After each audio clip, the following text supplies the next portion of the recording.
Things finally came to a head on July 3rd when Sisi announced that because Morsi had failed to meet the demands of the people, he would be removed from office. Morsi and other members of the Muslim Brotherhood were arrested, their assets were seized, and protests by Brotherhood supporters, most notably the one at Rabah Square, were violently broken up in the aftermath of the announcement.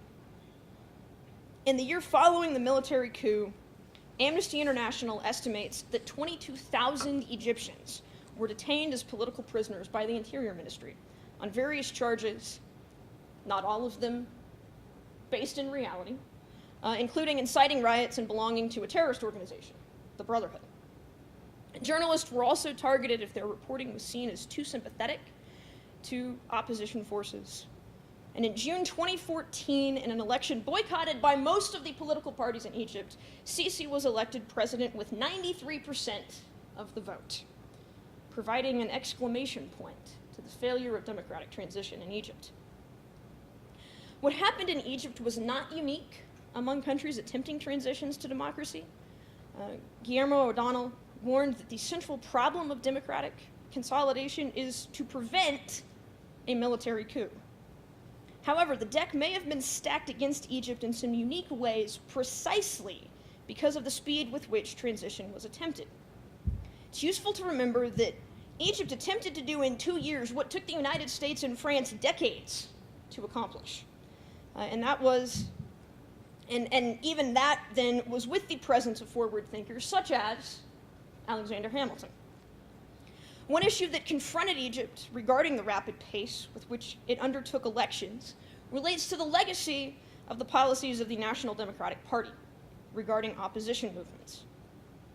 In a 2002 article in the Journal of Democracy, Jason Brownlee argues that Mubarak's party, the NDP, had created such barriers to new party formation that the old opposition parties had largely ossified, and the Muslim Brotherhood was the only opposition with any real power or influence, however closely regulated it was by the regime. In planning parliamentary elections for less than a year after the overthrow of the Mubarak regime, existing party structures were given a decided advantage. The new opposition movements that had been formed because of the revolution had little time to consolidate power, discuss party platforms, or gather popular support. Many of these non-Islamist parties floundered, failing to select a standard bearer, agree on a platform, or articulate a cohesive vision for Egypt that was attractive to voters. The net effect was to privilege NDP splitter groups and the Brotherhood while disenfranchising many other political actors right out of the gate. The opposition parties did little to help themselves, however, frustrated by how quickly elections were scheduled and later by the outcomes of those elections. Many opposition parties, even those who had won seats in parliament and were participating in the Constituent Assembly, drafting the Constitution, would boycott subsequent elections and walk out on the Constituent Assembly and their duties to kind of work on writing a new Constitution. As Jed Bartlett reminds us in The West Wing, decisions are made by those who show up. By boycotting elections and walking away from the constitutional decision-making process, the progressives and non-Islamists left the Islamists and Salafists to run uncontested in elections and assert their will over the new constitution. Related to the issue of political representation is the question of a robust civil society that offers people a variety of religious, civic, artistic, and charitable organizations which provide alternative avenues for political mobilization. Because of government intervention, civil society in Egypt prior to the revolution was relatively weak and dominated by religious groups.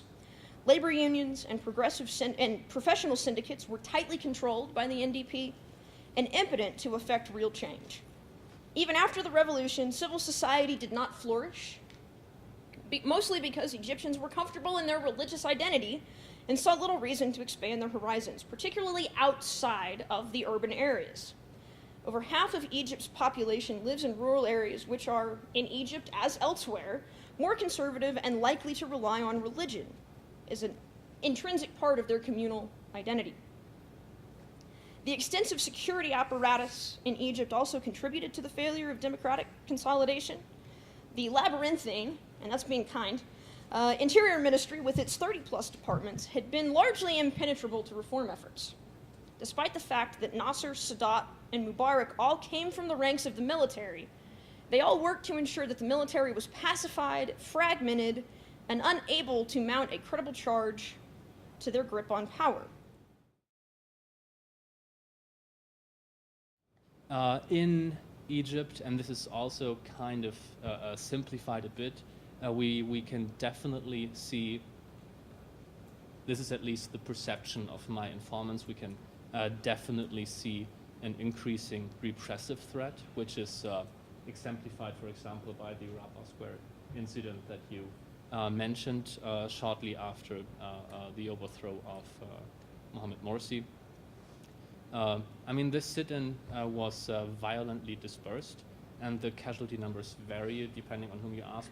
Something between like 250 would be the very low estimate, up to more than 1,000 if you talk to people closer to the Muslim Brotherhood.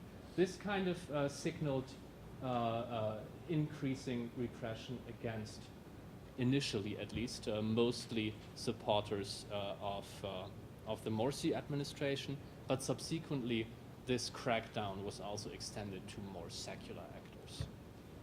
And now we have something like, I think I saw a number today, something like 41,000 political prisoners, if you quote the government numbers, where there are no political prisoners in Egyptian prisons.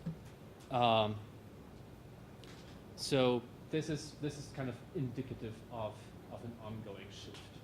Then a second phenomenon that we could look at would be the protest law, which was, if I'm not mistaken, put in place in 2013, which makes it necessary to register protests at least 3 days in advance. And if you fail to register a protest, you as a protester might be confronted with steep fines or prison sentences.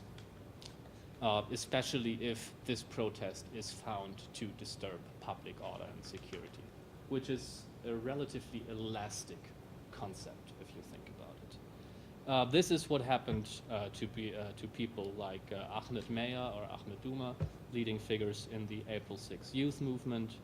And to sum up this aspect, we can really see that contentious public action going out into the squares, going out into the streets is becoming increasingly difficult, and the expected costs of these actions make it basically next to impossible to do it at a large scale. Then we could look at what could be understood as an increasing current threat, and as you're probably aware, Hosni Mubarak and people like Ahmed S. Were acquitted of most charges in late November of 2014, which quite a few activists that I talked to, they saw this as, okay, the counter-revolution has won. We're basically back to square one. And then we could also think of narrowing political opportunities, and here I would like to bring up the NGO law, which is basically older, but was last year decided to actually re-enact this law, to actually enforce this law. And what it means is that non-governmental organizations have to register with the official authorities and are subject to their approval.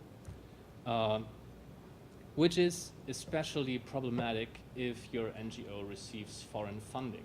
Under those circumstances, what might happen is that you don't get the license and that all your assets get confiscated. There was a deadline in November which expired and nothing really happened. There was another deadline in, well, the first quarter of 2015, and also it was not really enforced. But when I was talking to some people at the Association for the Freedom of Thought and Expression in Cairo, or the Egyptian Center for Economic and Social Rights, they were basically saying, yes, they were basically saying, okay, I mean, the state security could come in any day, kick in our door, confiscate our assets, and we're done. even though many NGOs chose actually not to register under the NGO law, but as law firms. So they were kind of trying to circumvent these regulations, trying to find ways around it, but it's still uncertain if and how this is going to play out in the long term. So to sum up, we are seeing a situation of narrowing political opportunities and here I'm mostly talking about the rather secular political extra-institutional opposition. Also a large number of, well, I wouldn't say a large number, but I've heard this from a substantial number of people that I talked to, that they decided to leave their movements, for example, that they decided to leave April 6 and turn towards work in human rights NGOs because they realized that, okay, there's nothing we can do in terms of protesting. We are not going to make a difference. The only thing that will happen is that we'll end up in jail. But the thinking was that if we take to NGO work, we might still work towards achieving our claims, to realizing our claims, but in a slightly different way. Nearly 20 years ago, Asif Bayat presently observed that the Islamist project was undergoing a significant transformation. Increasingly, Islamist politicians were framing their projects in dialogue with liberal and democratic ideas. Bayat dubbed this phenomenon post-Islamism. Post-Islamist political parties, Indonesia's Prosperous Justice Party, Morocco's Justice and Development Party, and Turkey's Justice and Development Party grew out of traditional Islamist parties. However, these three parties differ from their predecessors because, to quote Bayat, they endeavor to infuse religiosity and rights, faith and freedom, and strive to marry Islam with individual choice, democracy, and modernity. Post-Islamist parties are the result of the interaction between traditional Islamist parties and the political systems in which these parties function, a phenomenon that inclusion moderation theory attempts to describe and explain. While much time has been spent examining and explaining how the mechanism of inclusion and exclusion create changes in the ideology and behavior of Islamist parties, particular kinds of political behavior have not been examined in detail. More specifically, the ability and willingness of a party to utilize the mechanisms of state to suppress opponents has largely been ignored or alternatively assumed to moderate in tandem with ideology. This paper will examine the ideological trajectories as well as the use or endorsement of methods of state suppression of Indonesia's PKS, Morocco's PJD, and Turkey's AKP from their founding to the present. The PKS has moderated in relation to both ideology and its use of state suppression.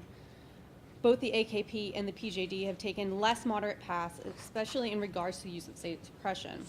The PJD has become ideologically more moderate to an extent, but has failed to push for less repressive and more democratic political system and failed to challenge the monarchy.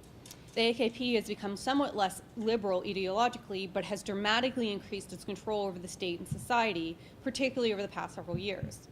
The AKP has created what some would argue was an even more powerful and authoritarian government than existed when they took office.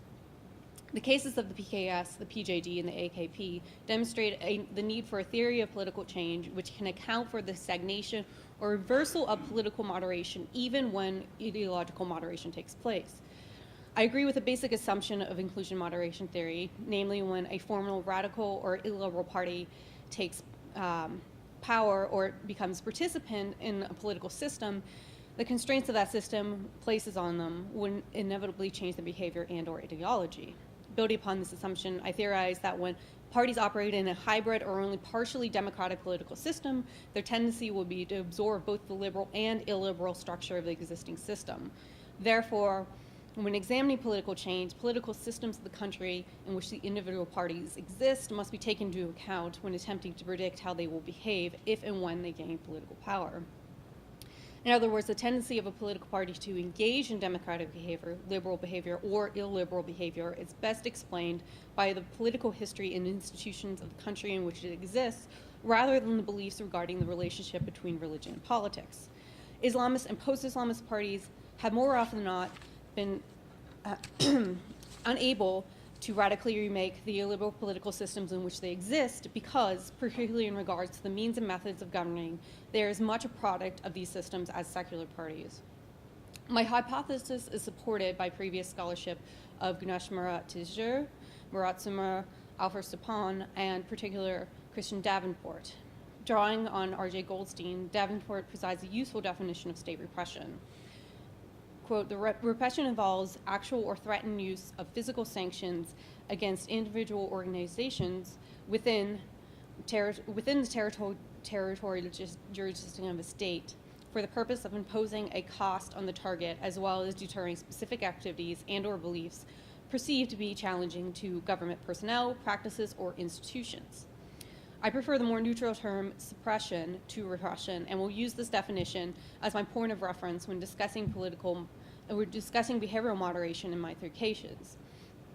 Davenport suggests that while both consolidated democracies and, interestingly enough, fully authoritarian states exhibit low levels of state suppression, what he calls mixed and transitional regimes are actually highly repressive. According to recent Economic Intelligence Unit Democracy Index surveys, all 3 of the states I am comparing had mixed and transitional governments. That is, they include elements of both authoritarianism and democracy, with Indonesia being the most democratic, Morocco straddling the line with authoritarianism, and Turkey existing somewhere in between.